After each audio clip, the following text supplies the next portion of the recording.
Good evening. We will now get the January 18th, 2018 meeting started. May we have roll call, please? Gary Bowden. Here. Frank Ferrari. Here. Marshall Goff. Here. Ryan Kennedy. Here. Chad Sigmund. Here. Vice Mayor Malpaja. Here. Mayor Goins. This evening, we have our prayer and pledge by Councilmember Goff. Everybody could repeat the Lord's Prayer. Our Father, who art in heaven, hallowed be thy name. Thy kingdom come, thy will be done, on earth as it is in heaven. Give us this day our daily bread, and forgive us our trespasses, as we forgive those who trespass against us. And lead us not into temptation, but deliver us from evil. For thine is the kingdom, power, and glory forever. Amen. Pledge allegiance To the flag of the United States of America, and to the republic for which it stands, one nation under God, indivisible, with liberty and justice for all. Approval of the minutes of the regular session of January 4, 2018. So moved. Second. We have a second? Second. All in favor? Aye. Motion passes. Petitions, communications, and public hearings. Sal Bombardier of 1515 Hoffman Avenue wishes to address council concerning a public concern, the police department.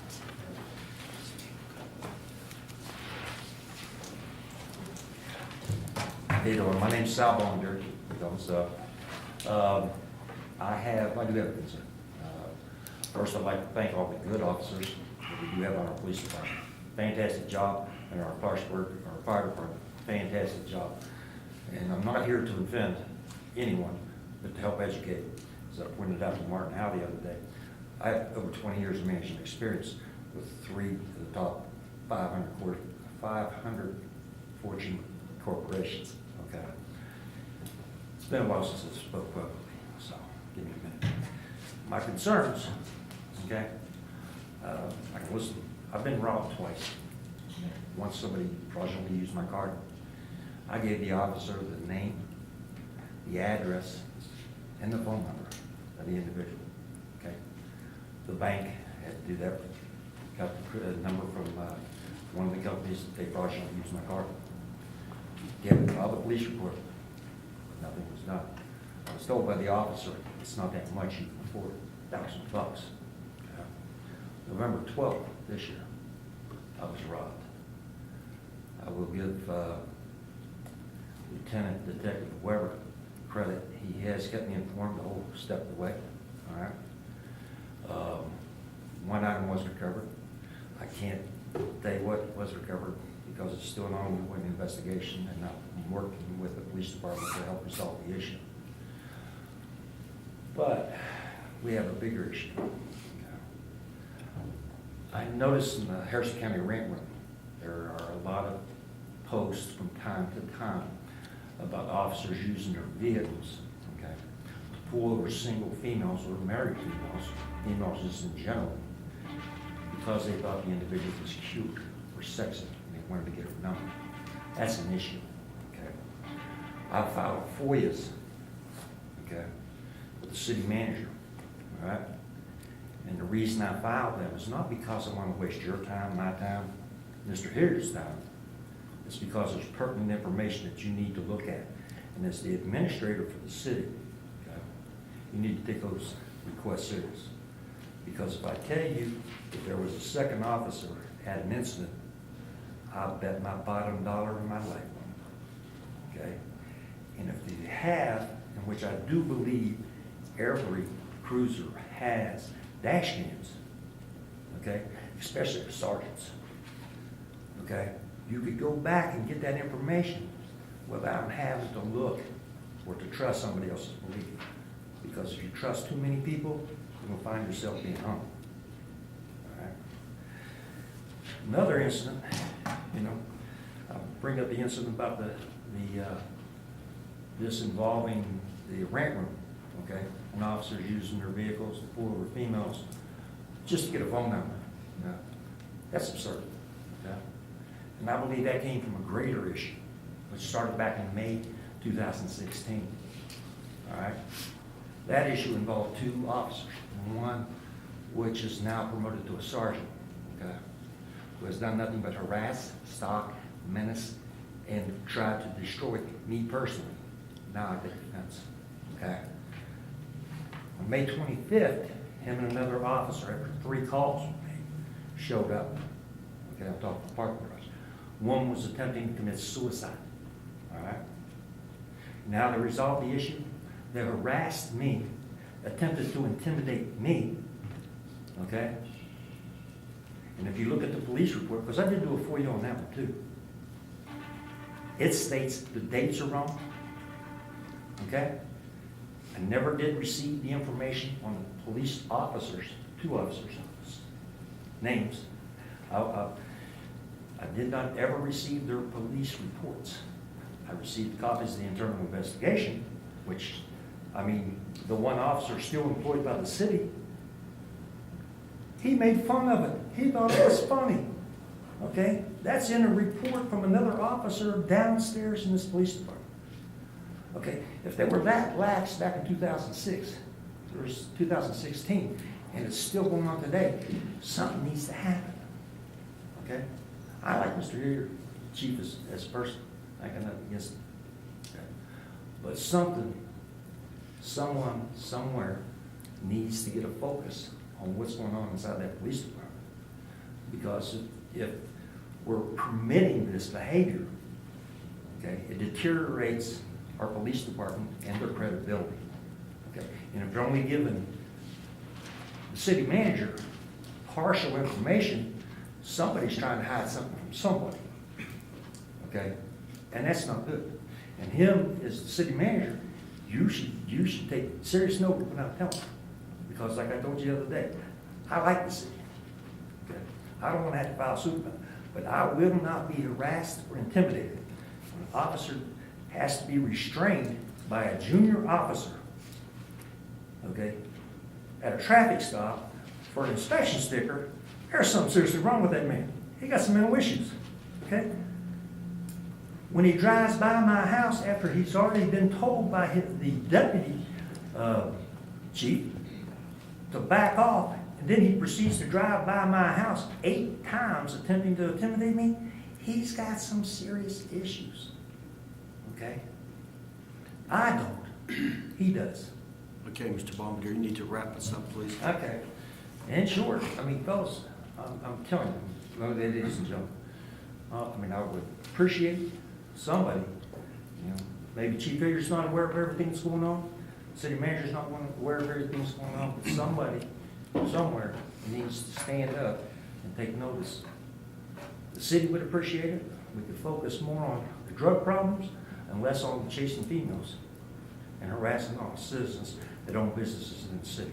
Appreciate your time. Thank you. Belen Hudson, okay, sorry. 252 Sherwood Road, Bridgeport, wishes to address the council concerning a full-time PRO officer at Washington Irving Middle School. Yes.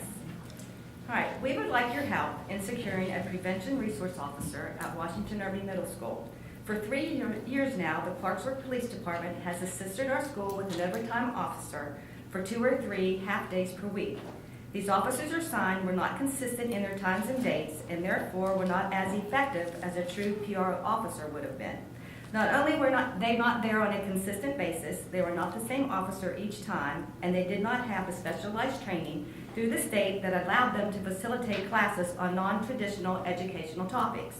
Also, because it was not the same officer each time, he or she was not able to learn more about our students and interact with them on a consistent basis to develop a trust and rapport with them. Not to the fault of the officers, but they were not embedded members of our school community. 3 years ago, when the Clarksburg Police Department said they could no longer provide manpower for a PRO officer, Mr. Winkie, Safety Director at Harrison County Board of Education, secured funds to pay for the overtime compensation to part-time police officers for 3 schools.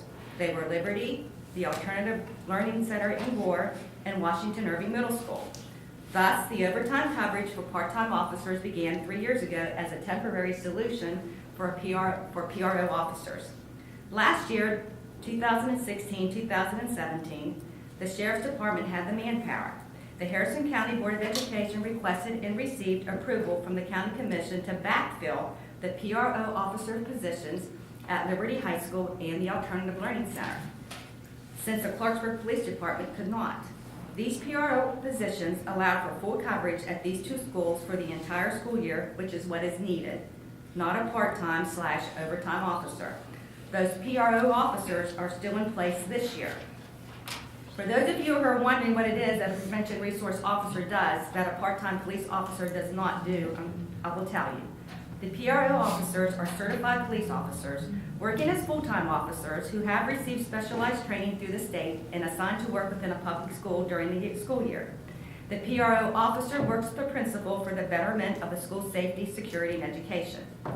After discussion with the current PRO officer, some of the things he reflected upon were that he provides proactive anti-drug education, has conversations during breakfast and lunch with the students, and checks up on truant students.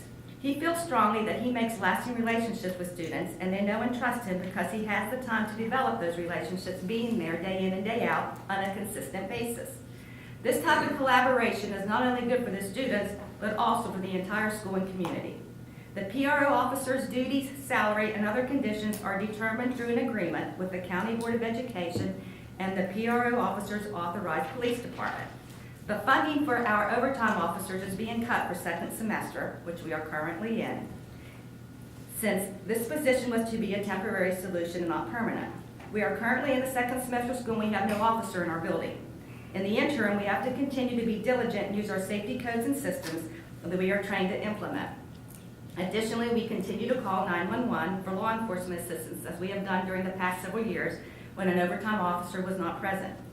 We are formally requesting that the Clarksburg Police Department approach the city manager and mayor to provide a full-time PRO officer for the students and staff at Washington Irving Middle School.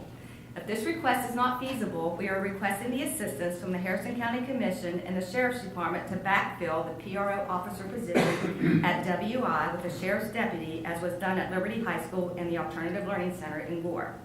Hopefully, as a city or as a county, we can find a way to have a prevention resource officer assigned to Washington Irving Middle School as in years past. And if there any way that we can get some kind of an answer or agreement tonight, because if not, then we need to move forward with something. We really need someone in our building. Of I can all give you a middle schools in very the county, quick we have answer. nobody. We don't disagree with you, or any of you for that matter, about the PRO officer. Our problem is manpower. We only have 41 officers on staff now, and our backbone is patrol, and we have no available officer to put full-time into WI right now. That's Clarksburg Police That's Department. Clarksburg Police Department. We're currently going through the hiring process. It's a civil service process. It takes many months to get an eligibility list. Once it's completed, the chief and I, the deputy chief, are already in position to hire, probably most likely if we can, one extra officer than needed, so that we can then begin, as you mentioned, getting into that specialized training to put them into the school system. So We're talking many months. We're looking you're talking like many months. This fall, we may not It's- have someone. No, but, and I think Mr. Winkie knows this, by state statute, the school board also has that authority. He could actually get the grant himself, and they can fund through the school board a police officer full-time and work for the school board also as a certified officer. Okay, So they have that what about the option. sheriff's department? Like my nephew is down at Gore.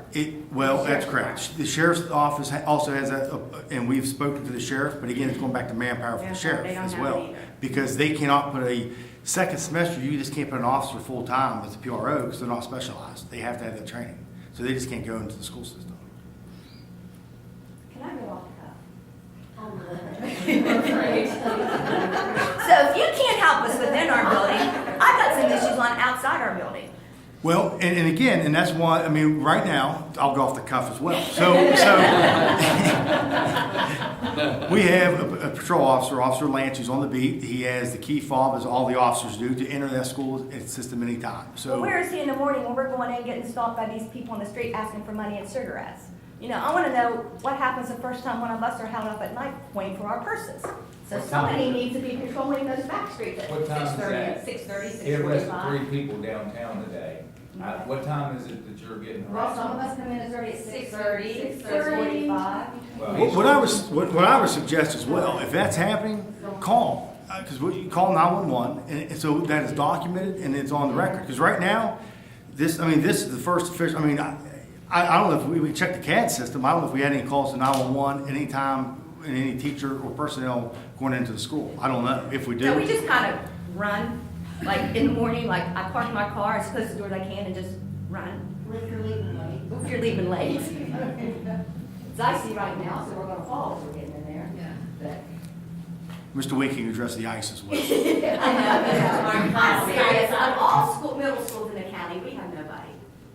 Well, and we don't disagree, and we've made that known, I don't know how many times to the school board, and the short resolution was the overtime officer to get in there, and that's the only way we could do it, because otherwise we don't have the manpower to put up there. We do not have an officer to give up. Are we gonna get those officers this semester? Come back part-time. Part-time? It's for what? Excuse me? Which officer? The variety like we had. The overtime. Yes. Winky, and they notified the They terminated. didn't want us anymore. They said no. So I would suggest you go to the school board as well. The officers are upset because they're not there anymore. Excuse me? I said the officers are upset because they're not up there anymore. Well, I'm upset they're not there too. And when I'm upset, everybody's upset. Hey, Chief, couldn't we have midnight shift go up there? Yeah, that's why I asked what time it is. That would be during midnight shift, so I can have midnight shift, have an officer up there at 6:30 until 7 in the morning when the beat officer comes. In the back. Out the back. The back alley. Okay.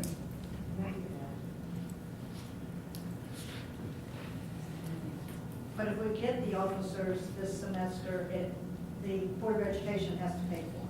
If we talk, If you're going back to the duties that that officer did when they were there intermittently, yes. it would have to be. Because we can't take one off the shift Right. to put up there, so we'd have to bring somebody in that's either getting off shift or assigned special detail to go to that location. But you also said you're currently hiring or looking? We're currently hiring, but it's a long process. Wow, how far away is all this? I'll be happy, more than happy to come up to meet with all if you like, and bring the chief and deputy chief with me as well. I mean, it's probably more productive, but Right. to do that, but we can explain the entire process of civil service to you if you like. You might have to. Okay. But the good news is we're still taking down structures around your school, and Yes. the opportunity we have, we're Yes. also attempting to get the Board of Ed to purchase all the property from us for the, Yeah, that has helped that one. and we want additional parking, which would be well lighted, and that helps in security concerns. The lighting needs work. That's a long, we can get with Mon Power, so we'll do that. We'll do that as well. We'll see if they can, that's Because it's even like lighting would help. Some of the coaches, like the women coaches that have a late practice in the evening, you know what it's like coming out there at 8 o'clock? I do. Well, I know. If you have children now. I do. It's kind of scary. City managers report and update. Just for the budget, the department heads are currently working on the budget request. The request will be submitted January 22nd. The finance director and I will begin meetings with the departments immediately to review the request. The proposed budgets will be submitted to council Thursday, February 15th. A work session will be scheduled the week of February 19th, and then a public hearing will be held Thursday, March 1st for the proposed budget. Then council will consider approving the proposed budget Thursday, March 15th. The city banking and depository services and requests for proposals were sent out to 8 banks located within the city on December 15th. They were due Monday, January 15th. We did extend it to the 16th as the 15th was a holiday. The term for the request is a 3-year contract from July 1, 2018 to June 30th, 2021. We did receive 4 bids from one from MVB Bank, West Banco, City National Bank, and United Bank. The finance department's in the process of reviewing those, and we'll probably meet next week to go ahead and choose which bank will be the depository for the city. Demolition, Journey's End. The city did accept quotes until Wednesday, the 17th at 2 p.m. To have Journey's End raised, and 2 out of the 3 contractors did submit quotes. Reclaim Company LLC was the lowest in the amount of $39,998, and those quotes I did hand out to you in the work session. So we do recommend council waive competitive bidding and award that bid to Reclaim. And then Reclaim Company also has completed all the demolition structures in their current contracts that they were issued, except for 2 structures on Lincoln Street and 1 on Drummond Street. And we're currently working with Mon Power and First Energy as well on the Drummond Street to get the electricity disconnected from that structure as well, so they can continue forth with that demo. Anderson Excavation has completed the Lee Avenue structures and have moved to 734 Mulberry Avenue. And then they will have 103 Willison and 393 Broadus Avenue left to complete on that contract.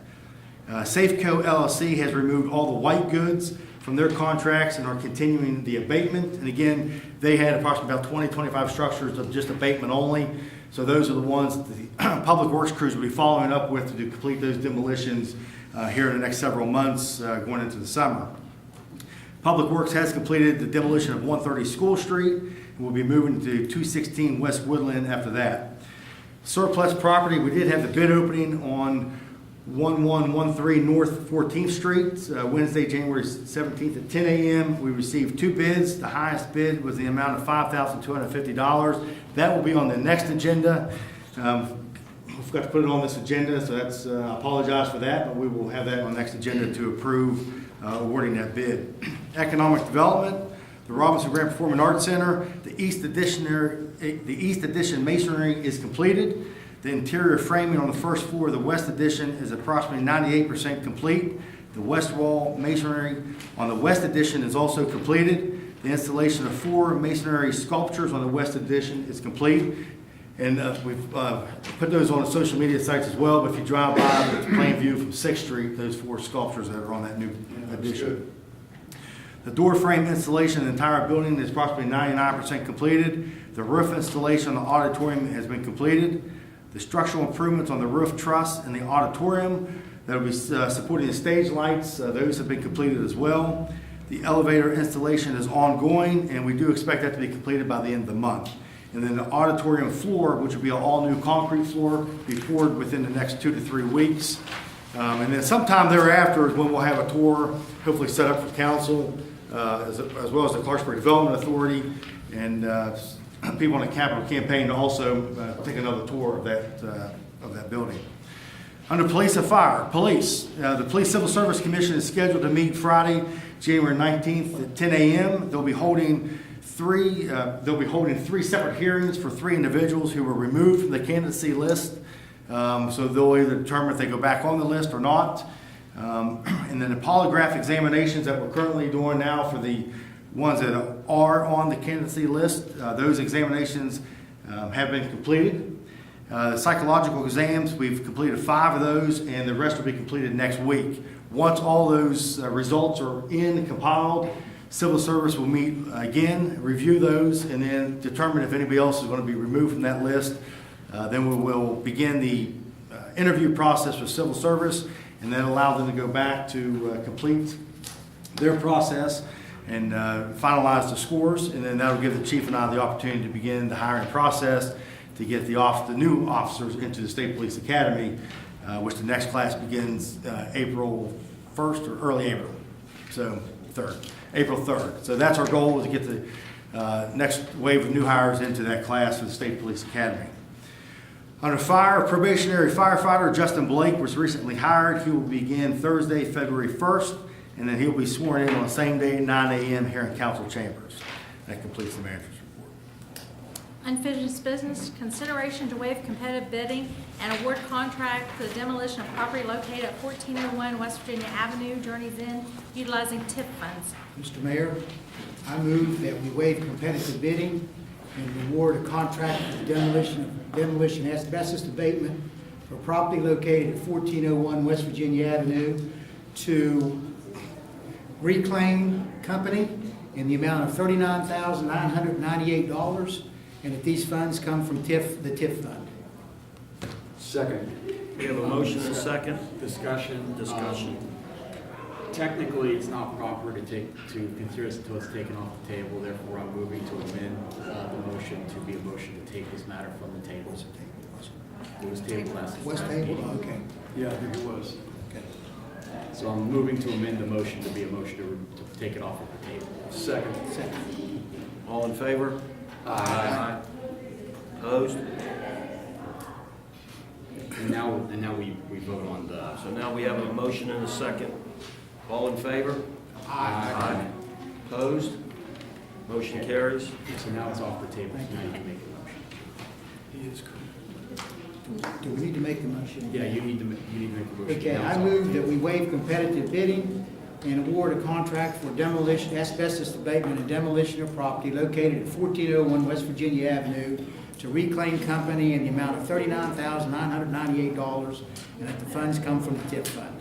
Second. We have a motion and a second. All in favor? Aye. Opposed? Motion carries. No new business. Council comments? I'll start. I'd like to say that the demolition program is progressing, and it's made quite a bit of difference in some neighborhoods, and I think the citizens of Clarksburg are happy with what they're seeing. Also, I'd like to thank Public Works for an excellent job that they've been doing during this frigid period that we've had for the last couple of weeks. Councilman Bowden? I'll just echo what you just said and extend that to any of our staff, any of our employees that have to work outside in this weather. God bless them, and thanks for doing what they're doing, because police, fire, there's a lot of them that are out there every day. And we certainly appreciate what they do every day, but especially when it's like it's been the last several weeks. That's all. Councilman Sigmund? I have a couple things. I want to thank all the city employees that work so hard. I mean, work hard in this weather when I'm driving to work. It's 5 degrees, and this is amazing that they're able to do this day in, day out. I do have a concern. Maybe can explain a little bit to me. I know, because I know it probably deals with the law, but I've been calling 911 on the drug house ordinance, and how it's been told if I see any type of activity. And I called 911, and the police are great about getting there at a quick amount of time. However, my concern is, one time I called, it was due to a domestic issue, and when it's right next door to me, and I could hear it was ricocheting off you could hear from outside, but when the police arrived, they knocked on the door. I actually tried to do it neighborly first before I called the police. Knocked on the door, no one answered, so I called 911 because it sounded like someone was in distress. But when the police came, there's nothing that they can do to go in. I know you can't forcibly go down unless you hear a cry for help or whatever. Second time, a week later, there was a hit and run on Waverly Way, and they called 911. And it was they left by foot. And I knew where they lived, I knew where they went. So it was not, again, to that same house on Waverly Way. I was told again to call 911 because I knew that's where they're hiding out for weeks on a time for a hit and run for a crime that is asked about. I had the police report. I had to get the police officer that was involved to try to get information. The police officer did go up to, again, the house where they are staying. What I don't know if they are now because it's been a week or so, but I knew at the time that they're still hiding out. And again, nothing can be done. They can't be breaking down the door. How does that work? Does someone have to call a warrant or a search warrant? Or because, it seems like if a hit and run, they could just stay there. It seems like they could live there as long as they don't go out. There would be no repercussions. It would be a misdemeanor when committing the presence of an officer, and he can't make an arrest on that. He would just take that information, take the magistrate's office, and magistrate ties his probable cause to issue a warrant, they'll issue a warrant. Then we can go get the stuff. If the officer didn't actually. So a hit and run, it's it's not, it's just a misdemeanor unless it's in death, unless they ran over the death. Could cause injury? Yeah. If it's just property damage done, $100,000, it's a misdemeanor. Well, it's definitely over $1,000 they totaled the car. But I just thought it was strange that there can't be a better process of being able to get the individuals that I know that are hiding out in the place that committed the crime. It's called the Constitution. Just hang out in your house.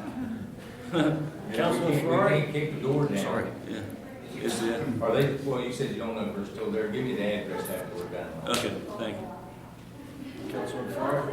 Oh, just amen to everything everyone said about our city employees, what a job they do. And I'm especially happy with the snow removal, what a job they do, and how quickly they're out there scraping and salting. And, you know, I've driven around quite a bit of the streets, and really great job that they do. But again, all, including police and fire, but public works in this snow and ice has been exceptional too. So. Councilman Goff? I just want to echo Frank's sentiments about the city employees, and especially, you know, getting roads cleaned off and everything. And the fire department has had a couple of fires in this frigid weather, and I mean, they do an excellent job, and the police department assists in that, so very proud of all the city employees. Councilman Kennedy? Well, more of the same. I live in Staley, which is not exactly the easiest place to plow and the easiest thing to get in and out of during winter weather. They've been doing a fantastic job of maintaining that neighborhood. I see that every day, and I know they're doing a great job around the city too, so good job. Keep it up. Assistant Manager, City Manager, if you'll pass that along to Public Works, we'd appreciate that. Call for an adjournment? So move.